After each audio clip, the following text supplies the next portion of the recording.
ما كان محمد أبا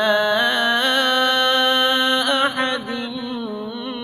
من رجالكم. بسم اللہ والحمد للہ والصلاۃ والسلام علی رسول اللہ. علامہ اقبال اوپن یونیورسٹی کے اسٹوڈیو سے میں ہوں doctor Ahsan Mahmood, department of Hadith and Hadith sciences سے.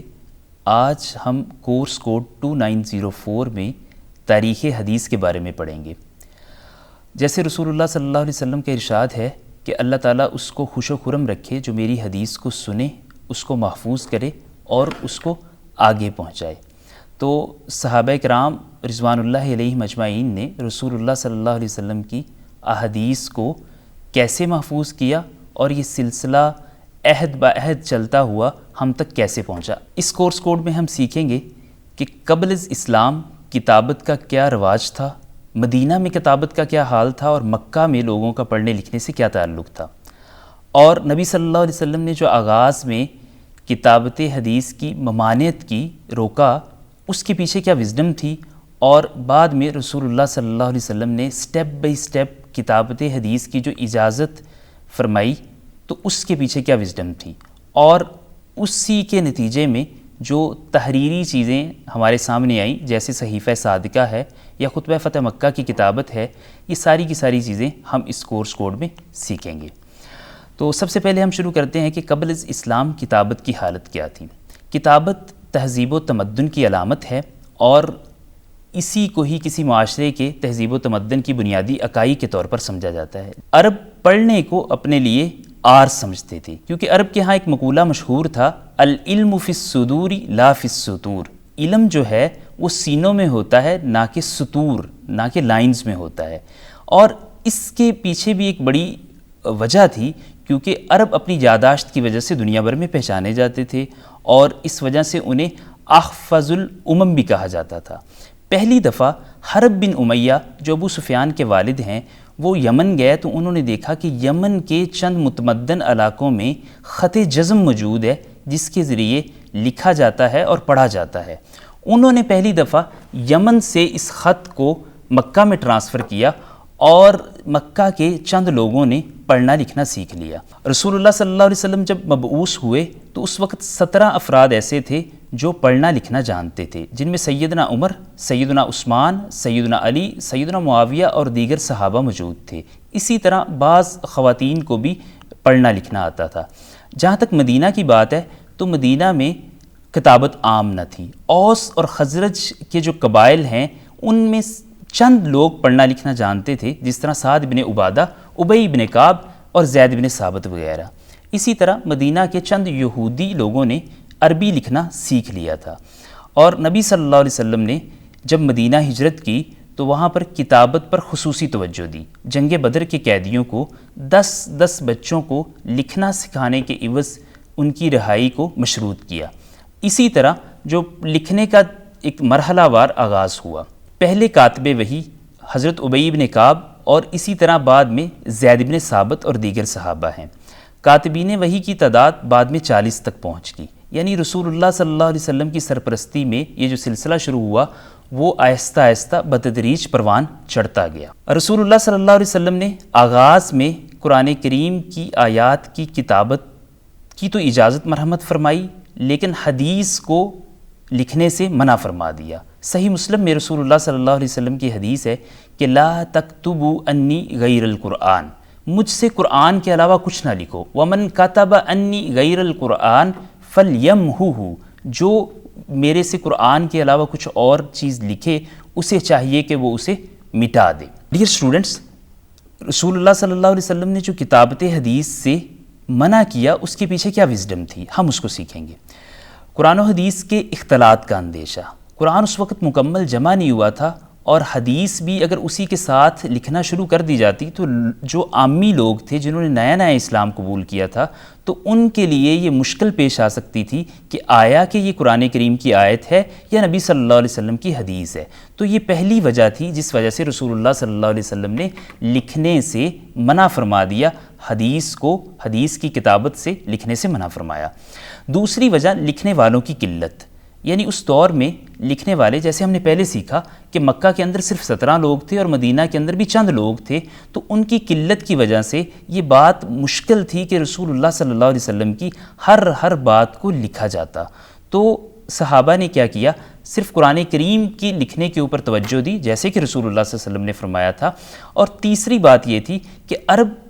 قوت حافظہ پر انحصار کرتے تھے، تو ان کو اپنے نسب بہت لمبے یاد تھے، اسی طرح ان کو ہزاروں اشعار یاد تھے، تو ان کے لیے رسول اللہ صلی اللہ علیہ وسلم کے فرامین کو یاد کرنا کوئی مشکل نہ تھا، تو اس لیے انہوں نے لکھنے پر توجہ نہ دی بلکہ ان کو یاد کرنے کے اوپر انحصار کیا۔ اور کتابت کا عام رواج بھی اس چیز کے آڑے آ رہا تھا کہ اس وقت کی جو موجودہ اسٹیشنری تھی وہ اس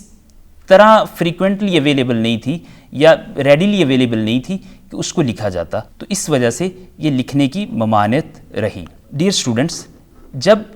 نبی صلی اللہ علیہ وسلم نے یہ مناسب سمجھا کہ اب قرآن کریم کو کافی حد تک محفوظ کیا گیا ہے اور کاتبوں کی تعداد بھی بڑھ گئی ہے، تو رسول اللہ صلی اللہ علیہ وسلم نے لکھنے کی اجازت دی۔ جیسے ابو امامہ انصاری رضی اللہ عنہ کے بارے میں آتا ہے، وہ کہتے ہیں کہ میں نے رسول اللہ صلی اللہ علیہ وسلم سے فرمایا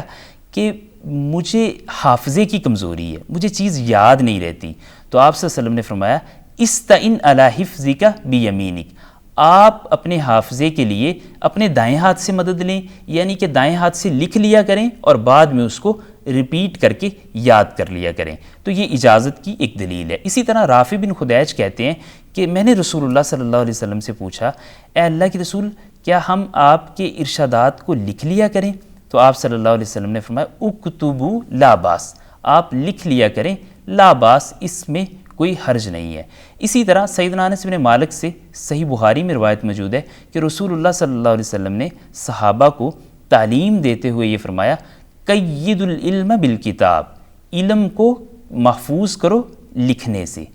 یعنی کہ رسول اللہ صلی اللہ علیہ وسلم نے باقاعدہ اس بات کی ترغیب دی کہ لکھ کر احادیث کو محفوظ کیا جائے۔ اور اسی حوالے سے ایک بڑا اہم واقعہ جو حدیث کی اکثر کتب میں موجود ہے کہ عبداللہ ابن عمر ابن عاص کہتے ہیں کہ میں رسول اللہ صلی اللہ علیہ وسلم کی ہر بات کو لکھ لیا کرتا تھا، تو مجھے قریش کے لوگوں نے کہا اے عبداللہ ایسا نہ کیا کرو، اللہ کے رسول انسان ہیں، کبھی غصے میں ہوتے ہیں اور کبھی خوشی میں ہوتے ہیں، تو آپ اللہ کے رسول صلی اللہ علیہ وسلم کی ہر بات کو نہ لکھا کریں۔ تو عبداللہ کہتے ہیں کہ میں نے لکھنا چھوڑ دیا، تو ایک دن رسول اللہ صلی اللہ علیہ وسلم نے پوچھا اے عبداللہ تم لکھتے کیوں نہیں ہو؟ تو عبداللہ بن عمر بن عاص نے کہا کہ اللہ کے رسول مجھے لوگوں نے ایسے ایسے کہا ہے، تو آپ صلی اللہ علیہ وسلم نے فرمایا کہ اکتب، عبداللہ لکھو، فوالذی نفسی بیدی ما یخرج منہ الا الحق، عبداللہ لکھ لیا کرو، ان ہونٹوں سے سوائے حق کے کچھ بھی نہیں نکلتا، یعنی کہ رسول اللہ صلی اللہ علیہ وسلم جو بھی فرماتے ہیں وہ حق ہے، تو اس کو لکھ لیا جائے۔ ان مثالوں سے جتنی بھی ہم نے احادیث آپ کے سامنے پیش کی ہیں، ان سے یہ بات روز روشن کی طرح عیاں ہو جاتی ہے کہ رسول اللہ صلی اللہ علیہ وسلم نے جو کتابت حدیث کی ممانعت کے بارے میں کہا تھا وہ وقتی تھا، اس کے بعد رسول اللہ صلی اللہ علیہ وسلم نے باقاعدہ طور پر اس کی اجازت عطا فرمائی۔ رسول اللہ صلی اللہ علیہ وسلم کے تحریری معاہدات اور جو قوانین انہوں نے لکھوائے وہ بھی اس بات کی دلیل ہیں کہ رسول اللہ صلی اللہ علیہ وسلم نے احادیث کو اور تعلیمات نبویہ کو لکھوانے کا حکم دیا۔ جیسے رسول اللہ صلی اللہ علیہ وسلم نے میثاق مدینہ، دستور مدینہ کے نام سے جو مشہور ہے، جو مہاجرین، انصار اور یہود کے درمیان تھا، معاہدہ تھا، اس کو لکھوایا۔ اسی طرح رسول اللہ صلی اللہ علیہ وسلم نے صلح حدیبیہ کے موقع پر سیدنا علی بن ابی طالب رضی اللہ عنہ کو حکم دیا کہ وہ قریش مکہ کے درمیان اور مسلمانوں کے درمیان جو معاہدہ ہے اس کو لکھیں۔ اسی طرح جب عمر بن حزم کو یمن بھیجا تو آپ صلی اللہ علیہ وسلم نے ان کو تحریری طور پر احکام لکھ کر دیے۔ اسی طرح صدقہ اور زکوٰۃ کے احکام، دیت اور زکوٰۃ کے بارے میں جتنے بھی دیگر مسائل تھے ان کو رسول اللہ صلی اللہ علیہ وسلم نے لکھ کر دیا۔ تو ہم نے ڈیئر اسٹوڈنٹس آج کے اس لیکچر میں ہم نے یہ سیکھا کہ اسلام سے پہلے کتابت کا کیا رواج تھا، مکہ میں پڑھنے لکھنے والوں کا کیا حال تھا اور ان کی تعداد کیا تھی، اور مدینہ میں لوگ کتنے تھے اور وہ کس حد تک لکھنے میں ماہر تھے، اور رسول اللہ صلی اللہ علیہ وسلم نے احادیث کو لکھنے سے منع کیوں فرمایا اور بعد میں ان کی اجازت کب عطا فرمائی، اور اس اجازت کے وجہ سے جو صحابہ نے نبی صلی اللہ علیہ وسلم کی احادیث کو تحریری طور پر لکھا تو ان کو ہم نے اس چیپٹر میں سیکھا ہے. تو آئندہ انشاءاللہ ہم نیکسٹ چیپٹر میں یہ دیکھیں گے کہ حدیث کو اس کے بعد کیسے محفوظ کیا گیا. اسی کے ساتھ ہی آج کے پروگرام کا وقت ختم ہوا اور آپ اجازت دیجیے. Doctor Ahsan Mahmood, department of Hadith and Hadith sciences سے، علامہ اقبال اوپن یونیورسٹی اسلام آباد. اللہ حافظ.